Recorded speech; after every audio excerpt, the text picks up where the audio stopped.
P-51s.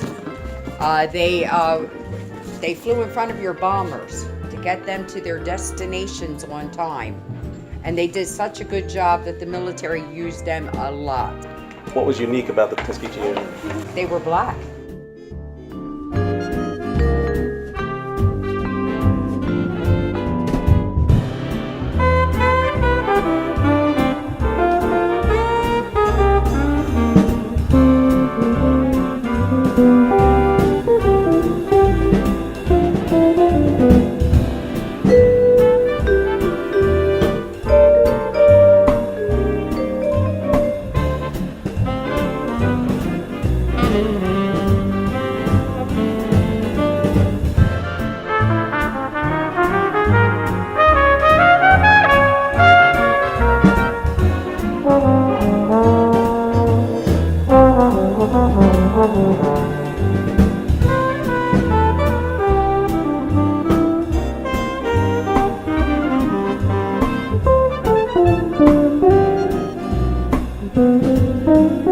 Angelo, Ralph, Branca.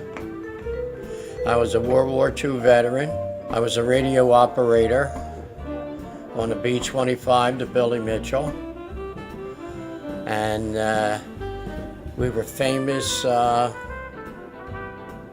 because we had to knock out this big German cannon that was stopping our troops from marching from Casino, marching north.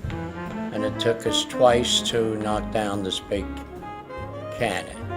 The first time, the bombardier dropped his bombs too quickly. They went into the water. So the Germans thought we were going to come back the next day.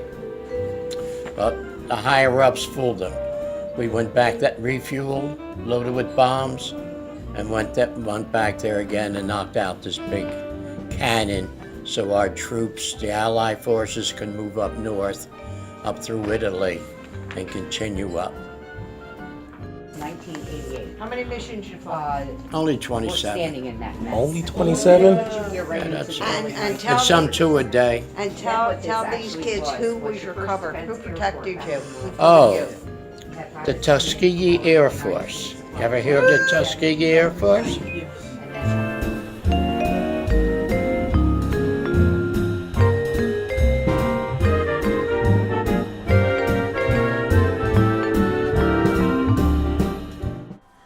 The Tuskegee Airmen were a group of African-American fighter pilots in the U.S. Army Air Corps.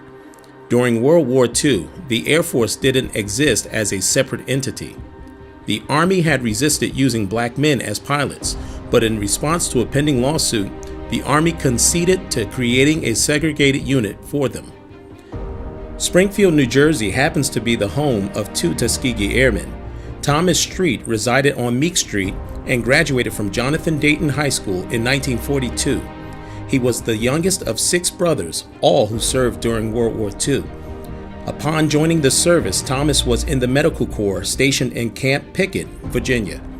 Eventually, Thomas transferred to the Tuskegee Institute in Tuskegee, Alabama, where he was commissioned as a first lieutenant and received his wings. In 1944, Lieutenant Street was reported MIA when his plane was shot down while returning from a bomber escort mission over the Adriatic Sea. Harold O'Neal also served in World War II, reaching the rank of sergeant in the Army Air Force. All of his military training was received at the Tuskegee Army Airfield.